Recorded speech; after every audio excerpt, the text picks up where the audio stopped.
आप YouTube channel देख रहे हैं। मैं इमरान खान हूँ। पिछले वीलॉग में हमने बात की थी अदालत के अंदर जो कार्रवाई हुई उसके हवाले से, और बहुत सारी खबरें ऐसी थी जो मिस हो गई। तो हम उस तरफ आ जाते हैं। इमरान खान साहब ने एक स्टेटमेंट जारी किया और जेल से उनका स्टेटमेंट आया। ये बहुत इंपॉर्टेंट है क्योंकि पाकिस्तान में एक नए ऑपरेशन की बात की जा रही। कभी कहा जाता है ऑपरेशन है, कभी कहा जाता है कि ये एक विजन है, कभी कहा जाता है तसलसल है। हुकूमत खुद इसको लेकर कंफ्यूज्ड। हुकूमत कभी एक कदम आगे आती है, कभी एक कदम पीछे हट जाती है, कभी 4 कदम पीछे हटती है, कभी 2 कदम आगे बढ़ती है। हुकूमत को खुद समझ नहीं आ रही कि उन्हें ये कैसे करना है। वजह यह है कि इससे पहले कभी ऐसा हुआ नहीं कि कभी किसी ऑपरेशन के बारे में अनाउंसमेंट की गई हो और इतने बड़े पैमाने पर एक साथ पाकिस्तान की पॉलिटिकल पार्टीज सारी खड़ी होकर यह कह दें कि जी हम इसकी मुखालफत कर रहे हैं।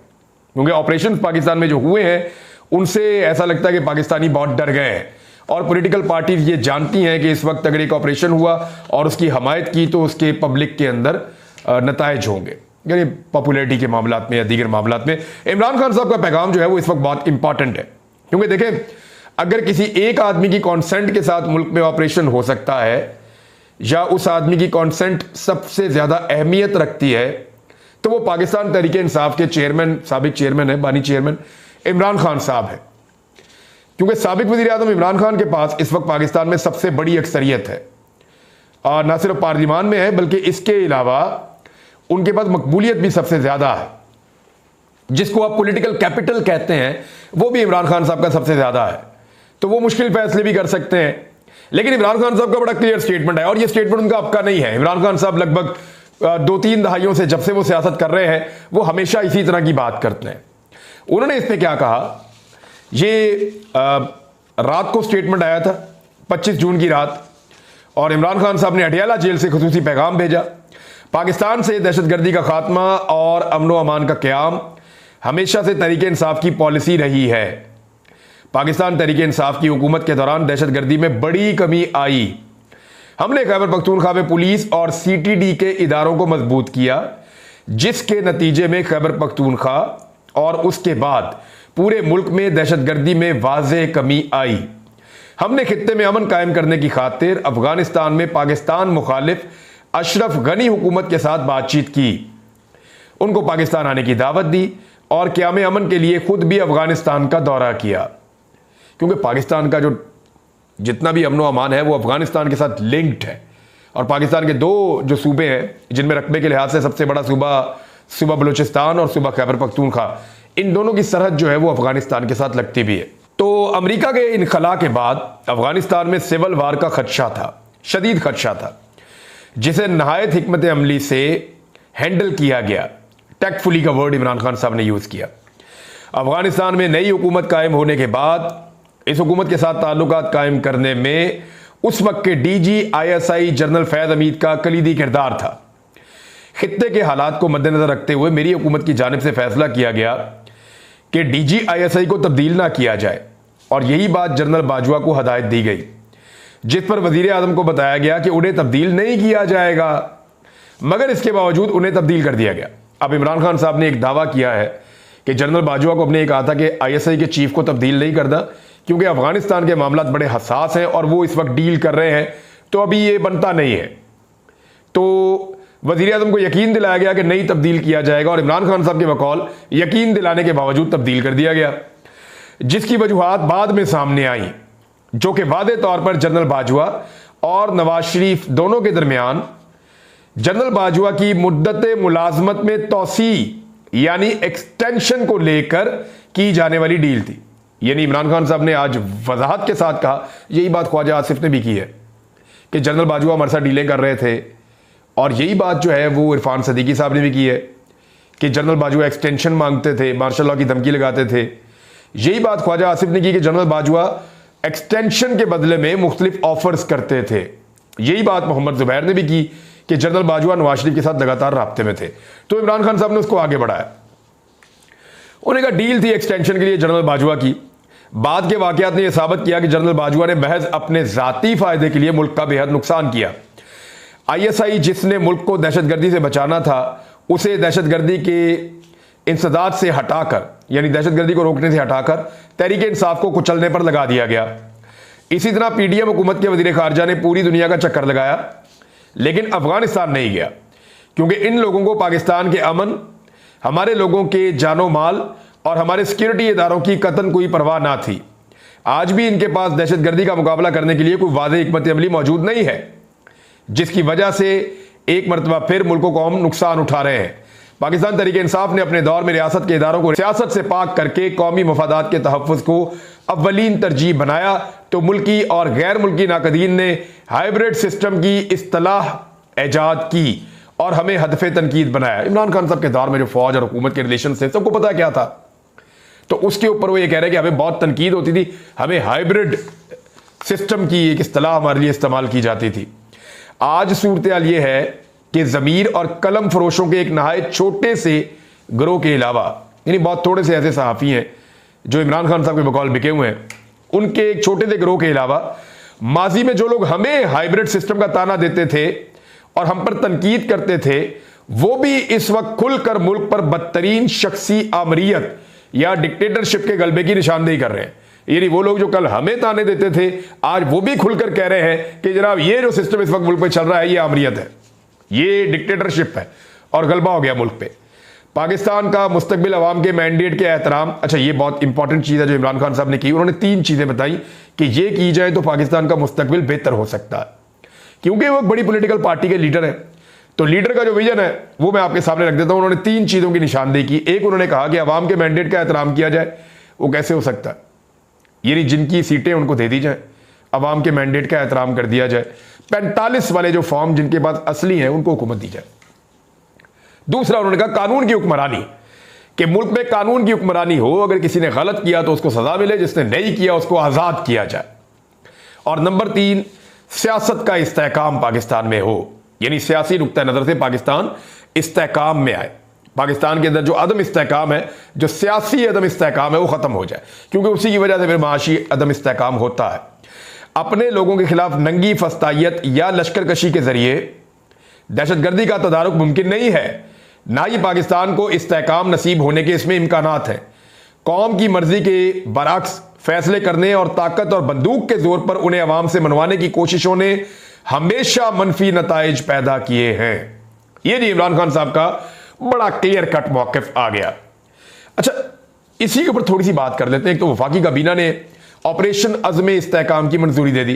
कभी कहते हैं ऑपरेशन है, कभी कहते हैं विजन है, यानी हुकूमत खुद क्लियर नहीं हो पा रही। और उन्होंने कहा जी नेशनल एक्शन प्लान के एपेक्स कमेटी के फैसलों की हम तौसीक़ करते हैं और ऑपरेशन अज़्म इस्तेहकाम की हम मंजूरी देते हैं। और जो क्या सराहियाँ हो रही हैं, वज़ीर आज़म ने कहा, लेकिन वादे कर दूं ये ऑपरेशन दीगर ऑपरेशन की तरह नहीं है, ये इंटेलिजेंस बेस्ड ऑपरेशन होगा जिसमें किसी को कहीं मुंतकिल नहीं किया जाएगा। ख्वाजा आसिफ ने इसके बारे में और चीज़ें भी बताई हैं, क्योंकि वज़ीर दिफा है वो, तो उनके पास इंफॉर्मेशन डायरेक्टली होनी चाहिए और उनकी बात जो है वो उसको ये समझा जाए कि एक्चुअली ये अब किया जाएगा इस मुल्क में। हुकूमत ने कहा कि सेनेट में इस ऑपरेशन के हवाले से इन कैमरा इजलास की उन्होंने यकीन दहानी करवा दी है। और यूसुफ रज़ा गिलानी की सदारत में होने वाले सेनेट इजलास में वज़ीर कानून आज़म नज़ीर तारर ने कहा कि मुझे कल डांटा गया कि अज़्म इस्तेहकाम ऑपरेशन के बारे में करारदाद पर मैंने छुप कर दस्तखत तो नहीं करवाए। मैंने उन्हें कहा बेज़रर ही करारदाद है, ये उन्होंने कहा जी। फिर उन्होंने कहा जी कि इन कैमरा बहस करवाई जाएगी और इसके बाद ऑपरेशन शुरू होगा, ये यकीन दहानी करवा दी गई। वज़ीर दिफा ने कहा कि अज़्म इस्तेहकाम ऑपरेशन की ज्यादातर कार्रवाइयां खैबर पख्तूनख्वा और बलूचिस्तान में होंगी। अच्छा, ज्यादातर स्टेटमेंट भी इन्हीं 2 सूबों से जो सियासी जमातें ताल्लुक रखती हैं उनकी जानिब से आ रहे हैं।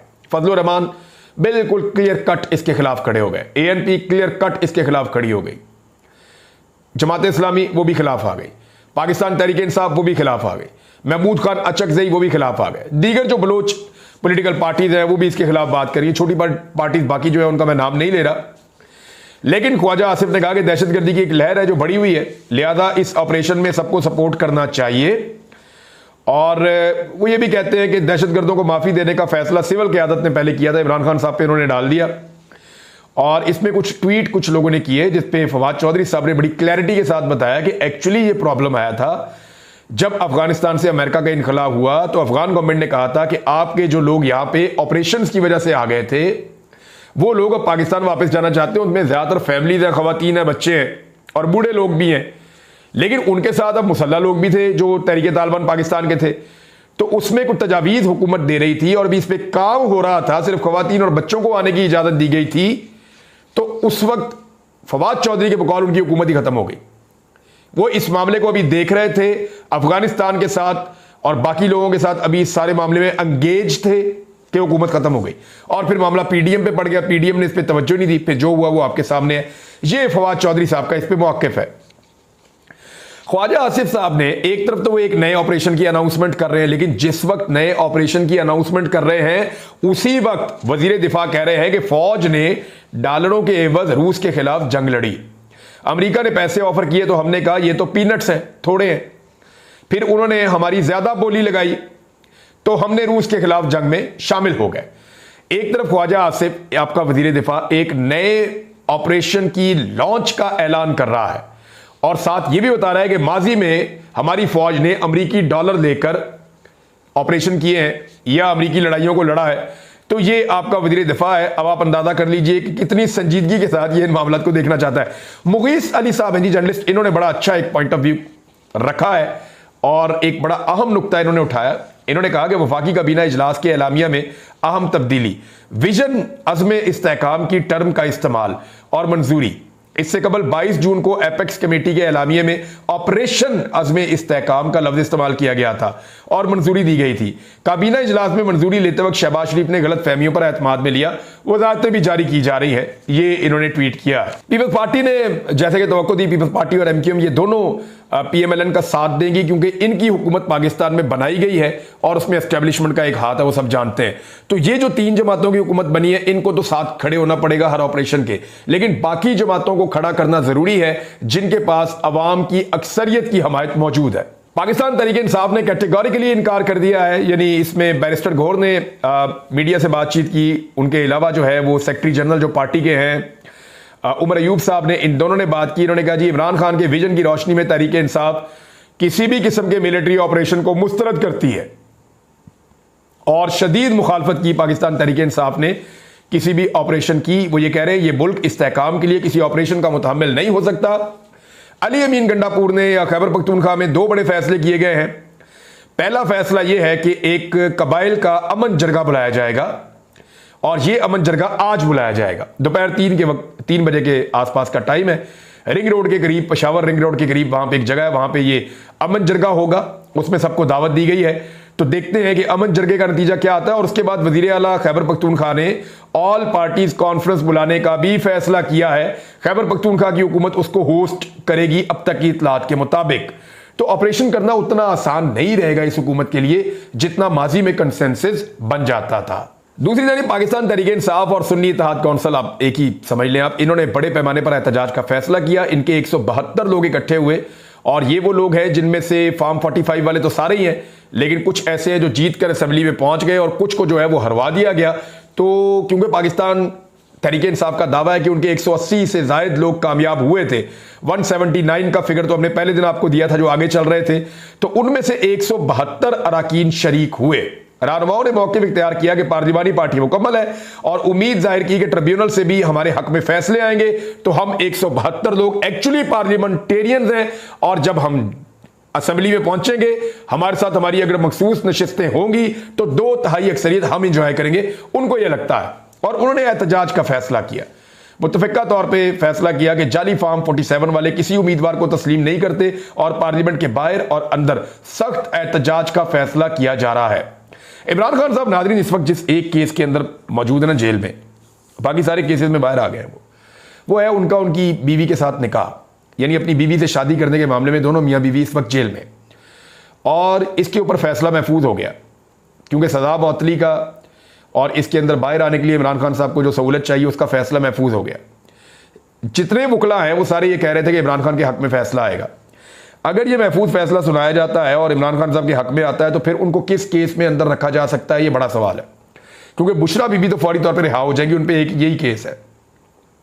इमरान खान साहब का मामला यहां फंस जाएगा कि उनको फिर 9 मई में या किसी और मुकदमे में अंदर रखने की कोशिश की जाएगी, जैसा कि शाह महमूद कुरैशी को अंदर रखने की कोशिश की गई है या अभी तक अंदर रखा हुआ है।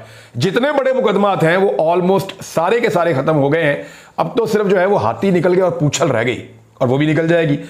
नाज़रीन, मरियम नवाज ने एक वादा किया था और ये उनका एक बहुत पुराना वादा था। मरियम नवाज ने कहा था 2019 में इमरान खान साहब को टॉन्ट करते हुए, उन्होंने कहा हम IMF के पास नहीं जाएंगे, IMF को यहां बुलाकर पाकिस्तान उसके हवाले करेंगे। और आज शहबाज शरीफ साहब ने वो वादा भी पूरा कर दिया। बिलावल भुट्टो जरदारी उस दौर में चीख चीख के गला फाड़ फाड़ के बोल रहे थे PTI MF, यानी PTI के साथ आगे IMF लगा देते थे और वो गंदा कर रहे थे कि IMF का मुआहदा फाड़ दो, फेंक दो, जला दो, इस तरह की बातें करते थे। एहसन इकबाल, बाकी सारे ये बड़ी लंबी लंबी छलांगे मारते थे सारे। अब इनकी हालत और दुर्गत ये बनी हुई है कि शहबाज शरीफ जो इनका वजीर आज़म है वो खुद ये एडमिट कर रहा है, और मरियम नवाज ने अपना 2019 का वादा पूरा करते हुए 2024 के बजट को ऐसा बनवाया कि शहबाज शरीफ ने कहा कि हमें IMF के साथ मिलकर बजट बनाना पड़ा। देखिए, कभी आदमी कोई बात बोलता है, कोई बड़ा बोल बोलता है और कैसे वो उसके सामने आता है। अब देखें, जो जो इन्होंने गड्ढा खोदा उस हर गड्ढे के अंदर ये खुद गिर रहे हैं और पाकिस्तान को नुकसान हो रहा है, इनका तो कोई नुकसान नहीं है। बहरहाल IMF जीत गया, पार्लियामेंट हार गई। पार्लियामेंट ने बहुत सारी तजावीज़ दी लेकिन बात मानी नहीं गई। जो IMF का वजीर खजाना है उन्होंने कहा कि कोशिश होगी कि अगले IMF प्रोग्राम को आखिरी बनाएं। अभी ये वाला नहीं, इसके बाद एक और प्रोग्राम है उनका, एक और IMF का प्रोग्राम लेना है, वो हमारा बजट बनाते जाएंगे अगले कई सालों तक। लिहाजा पार्लियामेंट हार गई, पाकिस्तानी हार गए, IMF जीत गई। जो IMF ने चाहा वैसा उन्होंने कर लिया पाकिस्तान में। नाज़रीन, इमरान खान साहब के खिलाफ एक के बाद एक आदमी लॉन्च किया जाता है, लेकिन जो भी लॉन्च होता है, क्योंकि इस वक्त इमरान खान साहब का पब्लिक के अंदर डंका बज रहा है और लोग उनको डंके की चोट पर सपोर्ट कर रहे हैं, तो पाकिस्तानियों की सपोर्ट इमरान खान और उनके नैरेटिव के साथ है। तो ऐसे में जो भी आदमी लॉन्च किया जाता है वो बेचारा डूब ही जाता है। मैंने तो यही देखा है। अभी एक और शख्स जो है उसको लॉन्च किया गया, मैं नाम भी नहीं लेना चाहता, कुछ कहना भी नहीं चाहता, लेकिन सिर्फ एक जुमला है कि जो शख्स दूसरों को जाहिल समझे ना और जाहिल पुकारता फिरे, वो खुद कभी आलम नहीं हो सकता। मुझे इस बात का यकीन नहीं है। अब तक के लिए इतना ही। अपना ख्याल रखिएगा, अपने इस चैनल का भी। अल्लाह हाफ़िज़।